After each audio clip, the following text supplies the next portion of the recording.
এবার যে খবরের দিকে নজর রাখবো, টলিউডে ফের হেনস্থার অভিযোগ। আমরা রাহুল অরুণোদয় বন্দ্যোপাধ্যায়কে দেখে একাধিক রাজনৈতিক বিতর্ক হয়েছিল, তার পাশাপাশি এই মুহূর্তে দাঁড়িয়ে যে খবরের দিকে আমরা নজর রাখছি, পরিচালকের বিরুদ্ধে ফের হেনস্থার অভিযোগ।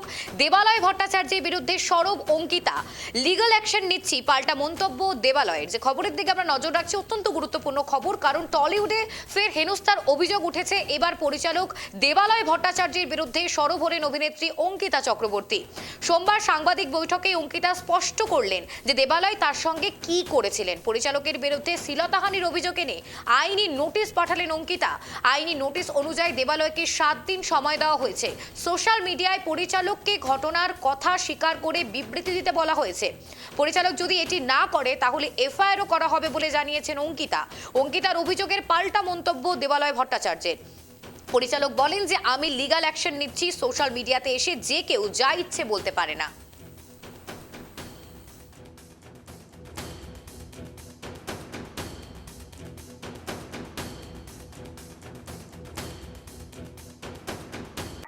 অনেক দিনের সম্পর্ক এবং জায়গায় আছি। তো পার্টিটা যখন শেষের দিকে সবাই যখন বেরিয়ে যাচ্ছে, দেবালয়দা হঠাৎ করে আমার হাতটা ধরে টানে এবং যেখানে ওই বিষয়টা চলছিল, মানে যে স্পেসটাতে চেয়ার টেয়ার রাখা ছিল, সবাই আড্ডা মারছিলাম, তার ঠিক সংলগ্ন একটা রুম ছিল, সেখানে আমাকে টেনে নিয়ে যায়, দেয়ালে একটা ধাক্কা মেরে আমার মানে এটাকে কি বলে, শোল্ডার দুটোকে করে আটকায় এবং আমাকে কিস করার চেষ্টা করে, চুমু খাওয়ার চেষ্টা করে। উইদিন 5-6 সেকেন্ড আমি বিষয়টা বুঝতে পারি এবং আমি ধাক্কা দিই এবং আমি বেরিয়ে যাই।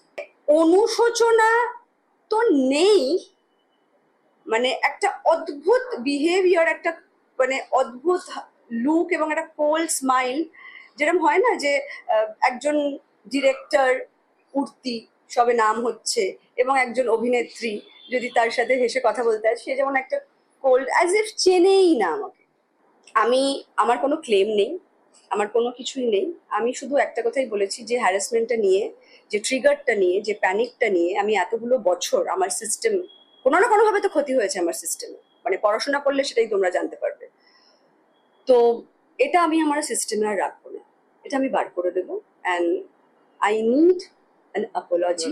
উনি কি বলছেন না বলছেন সেটাতে আমার কিছু এসে যায় না। পয়েন্ট হচ্ছে তার সঙ্গে উনি নানা রকম আরো বক্তব্য দিয়েছেন এবং বলেছেন যে আরো অনেকে নাকি এরকম বলেছে, তাদের আমি জানি না কে, তাদের আমি সামনেও দেখতে পাইনি, এবং মাইনারের কথাও বলা হয়েছে যাকে আমি অ্যাসল্ট করেছি। তো the allegations are extremely serious এবং আমি লিগ্যাল অ্যাকশন নিচ্ছি। কারণ ফেসবুকে গিয়ে যেহেতু সোশ্যাল মিডিয়া একটা খুব ওপেন একটা জায়গা, সেখানে যে কেউ এসে যাকে যা ইচ্ছে বলে যাবে, এটা তো হতে পারে না। তাও আমি ইগনোর করেছিলাম প্রথমে। আমি ভেবেছিলাম ঠিক আছে, লিখে ফেলেছে, আমি হয়তো ছেড়ে দিতাম। কিন্তু সেটা নিয়ে তারপরে যখন নোংরামি আরম্ভ হলো,